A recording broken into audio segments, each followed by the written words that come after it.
একজন মহিলা কমান্ডো মিশনে ছিল। হঠাৎ কয়েকজন পাচারকারী গাড়ি নিয়ে সেখানে এলো। তারা মেয়েটিকে দেখে অবাক হয়ে বলল, এত সুন্দর। তারা বলল, একে আমরা সঙ্গে নিয়ে যাব। মেয়েটি তাদের উৎসাহ দেখে মাথা নাড়ালো, কিন্তু ঠিক যখন সে দরজা খুলে ভেতরে ঢুকতে যাচ্ছিল তখন হঠাৎ এক ছেলে দৌড়ে এসে বলল, ধন্যবাদ, আপনারা দুইজন খুব ভালো মানুষ। স্মাগলাররা চমকে উঠে বলল, আজ তো ভাগ্য আমাদের সহায় হয়েছে, একসঙ্গে দুটো মেয়ে পেয়ে গেছি। মেয়েটি ছেলেটিকে চোখের ইশারায় চলে যেতে বলল, কিন্তু ছেলেটি কিছুই বুঝলো না, বরং অদ্ভুত দৃষ্টি দেখে সে ভাবলো হয়তো মেয়েটি তাকে ফ্লার্ট করছে। তখন সে ড্রাইভারকে বলল, গাড়ি থামাও। ড্রাইভার বিরক্ত হয়ে বলল, কি সমস্যা তোমার? ছেলেটি বলল, আমি সামনের ওই ভাইয়ের সঙ্গে সিট বদলাতে চাই। যেতে যেতে সে মেয়েটিকে বলল, আমার প্রেমে পড়ো না, আমি তো কেবল একজন কিংবদন্তি। এই কথা শুনে মেয়েটি অবাক হয়ে গেল। তাদের প্রতিটি পদক্ষেপ পুলিশ নজরে রাখছিল। গাড়ি অবশেষে এক নির্জন জায়গায় পৌঁছালো। হঠাৎ স্মাগলাররা অস্ত্র বের করে পেছনে বসা দুই মেয়েকে ঘিরে ধরলো। তখন মেয়েরা বুঝলো এরা আসলে স্মাগলার আর তারা আক্রমণ করতে চলেছে। কিন্তু ছেলেটি একদম শান্ত। সে গান গাইতে শুরু করলো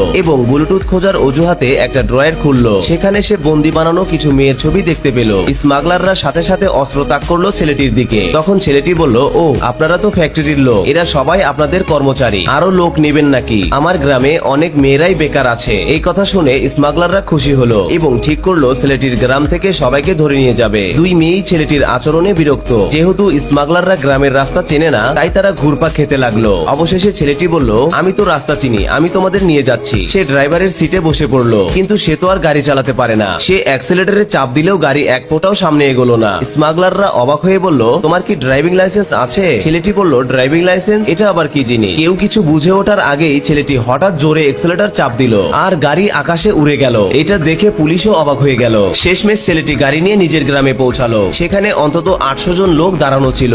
স্মাগলাররা তখন তাদের আসল রূপ দেখাতে শুরু করলো এবং 8 মিটার লম্বা লোহার রড দিয়ে ছেলেটির মাথায় আঘাত করলো, কিন্তু তার মাথা এতটাই শক্ত ছিল যে কিছুই হলো না। স্মাগলাররা গ্রামবাসীদের ভয় দেখাতে চাইলো, কিন্তু গ্রামের লোকেরা ভয় পায় না। তারা এক বৃদ্ধের উপর আক্রমণ করলো। বৃদ্ধ এক থাপ্পড়েই তাকে উড়িয়ে দিল। এরপর এক মহিলার উপর ঝাঁপিয়ে পড়লো, কিন্তু তিনিও জোরে এক থাপ্পড় মেরে তাকে চিৎ করে দিলেন। তখন পাচারকারীদের লিডার বলল, আমি তিব্বতী মার্শাল আর্টের এক্সপার্ট, যদি এই গ্রামের মানুষের কাছে হেরে যাই তবে সামনে টিকবো কিভাবে? অবশেষে সে গ্রামের একটা কুকুরের দিকে অস্ত্র তাক করলো, কিন্তু তখনই সে বুঝতে পারলো সে আবার ভুল মানুষকে বেছে নিয়েছে।